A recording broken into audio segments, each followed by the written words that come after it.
A la fecha hemos identificado que, por ejemplo, el componente suelo ya asciende en términos de afectación a 1.739.950 metros cuadrados, y en el componente agua, es decir, en el mar, la afectación alcanza a 1.186.965 metros cuadrados, ¿no? Y eso puede ir definitivamente incrementándose mientras que no se llegue a realizar estas actividades de contención. Vamos a conversar ahora con Miriam Alegría. Ella es presidenta de la OEFA, el organismo de evaluación y fiscalización ambiental. Muy buenos días, Miriam, gracias por atendernos. Muy buenos días, señor Lucar. Mucho gusto. La pregunta que nos estamos haciendo es, ¿ya tenemos la información exactamente de por qué ocurrió el derrame en Ventanilla? ¿Cuánto petróleo es el que se derramó? ¿Y cuál es el impacto que se ha medido hasta ahora?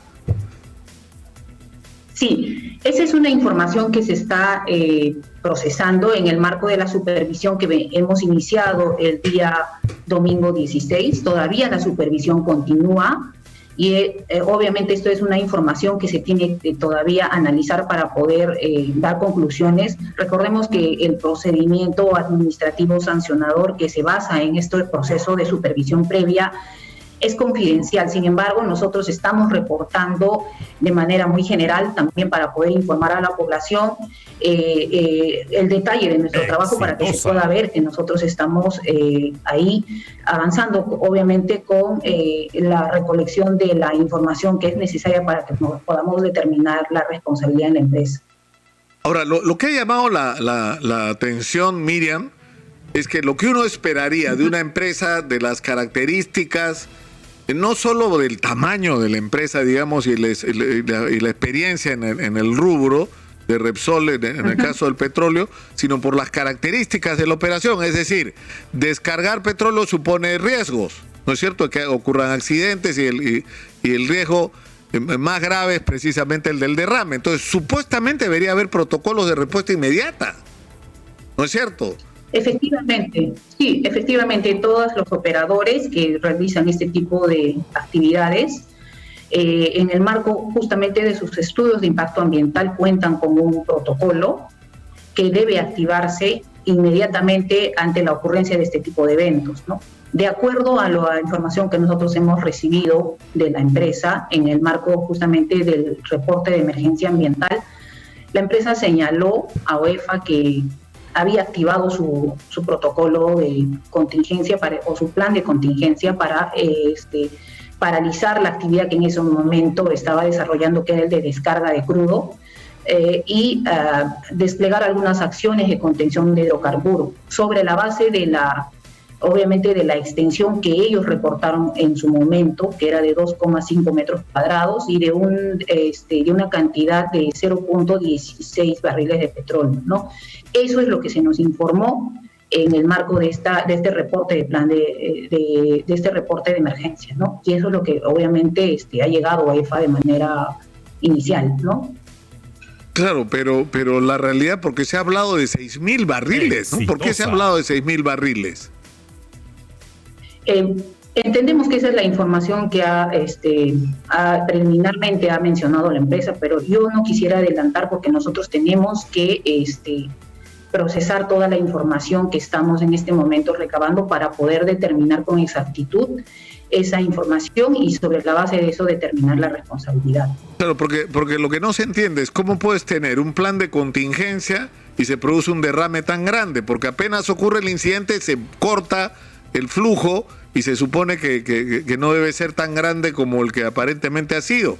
Pero lo segundo que llama la atención, sinceramente, Miriam, es que gente con lampitas recogiendo crudo, ¿no es cierto?, con métodos absolutamente artesanales, lo que prueba es que no se activó un plan. Es más, yo he hablado con un especialista de los bomberos en estos temas, que tiene experiencia porque ha trabajado en temas asociados al petróleo, y él me decía que la primera tarea es contener la expansión ¿no es cierto? O sea, se produce el derrame, hay que tratar de cercarlo, ¿no? Y esto no ha ocurrido en este caso. Entonces, y no ha ocurrido, y tenemos derecho a preguntarnos ya, ¿por qué no ha ocurrido? Porque no tenían un plan, no tenían los equipos, no tenían, digamos, los instrumentos necesarios para actuar. Esto de que cuenten o no cuenten con un plan, obviamente es muy distinto a que el plan como tal se ejecute de manera adecuada, ¿no?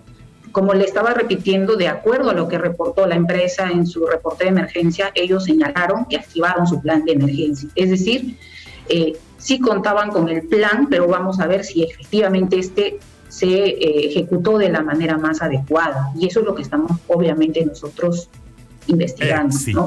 Porque obviamente hemos podido advertir que el derrame pues alcanzó otras magnitudes, no las que se reportó por parte de la empresa, y por esa razón nosotros de manera inmediata el día lunes en la noche dictamos unas medidas que fueron notificadas al día siguiente para que la empresa pueda cumplir con determinadas acciones concretas de manera urgente, ¿no? Una de ellas es, por ejemplo, que se determine con exactitud la zona de afectación producida por el derrame. Eso es muy importante para determinar el alcance de nuestras medidas.